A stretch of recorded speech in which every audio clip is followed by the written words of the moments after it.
Hello everyone, কেমন আছেন সবাই? আশা করি ভালো আছেন। আমার নিউ ভিডিওতে আপনাদের সবাইকে স্বাগতম। তো এখন কিন্তু শীতের মৌসুমে অনেক সবজি পাওয়া যায়। তো কি কি সবজি আমাদের গ্রামে লাগানো হয়েছে সেটা আপনাদের দেখাচ্ছি। দেখেন, একই সারিতে লাগানো হইতেছে যে সিম গাছ, আর নিচে লাগানো হয়েছে লাল শাক, আর সাথে লাগানো হয়েছে কি বেগুন গাছ, আর এই পাশটা হইতেছে বড়ই গাছ। দেখেন কত বড়ি আসছে, মাশাল্লাহ, আল্লাহর রহমতে অনেক বড়ি আসছে। কিন্তু দুঃখের বিষয়, এখানে বড়ি রাখা যায় না।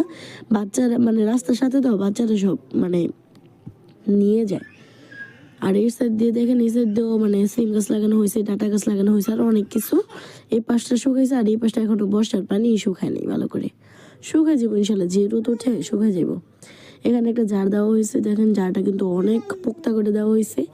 এর মধ্যে দুইটা সবজি লাগানো হয়েছে, একটা হচ্ছে সিম, একটা হচ্ছে লাউ। এই যে দেখেন লাউয়ের অবস্থা, এত সুন্দর করে জার দিয়ে যদি লাউয়ের অবস্থা এরকম হয় তাহলে কিভাবে হবে বলেন।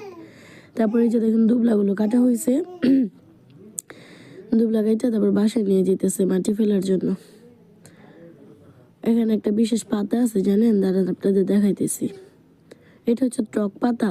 এই পাতাটার নাম টক পাতা। এটা দিয়ে ভর্তা বানানো যায়। এখানে অনেকগুলা টক পাতার গাছ আছে, এখান থেকে আমরা পাতা নিয়ে প্রায় সময় ভর্তা বানাই। তারপরে আরও একটা স্পেশাল পাতা আছে, দাঁড়ান দেখাইতেছি। এই পাতাটা অনেক মানে ভালো। এটা পোলাও রান্নার সময় পোলাওর মধ্যে দিলে অনেক সুন্দর একটা গ্রান আসে।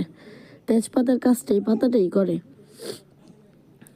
আর এখানে হইতেছে যে পেঁপে গাছ, দেখেন পেঁপে চুড়ে নিয়ে যায়, এই জন্য এটা ঢেকে রাখা হয়েছে।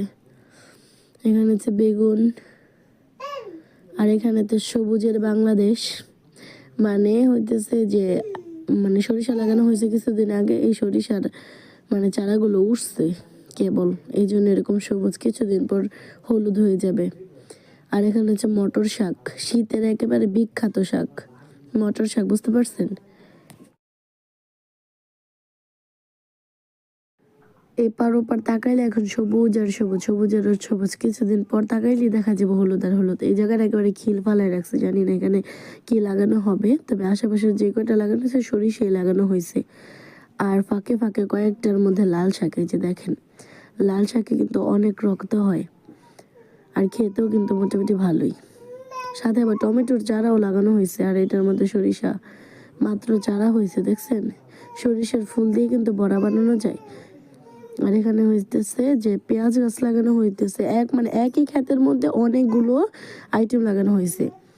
মানে মটর শাক লাগাইছে, পালং শাক লাগাইছে, লাল শাকও লাগাইছে, আবার হইতেছে যে অনেক কিছু, আলহামদুলিল্লাহ।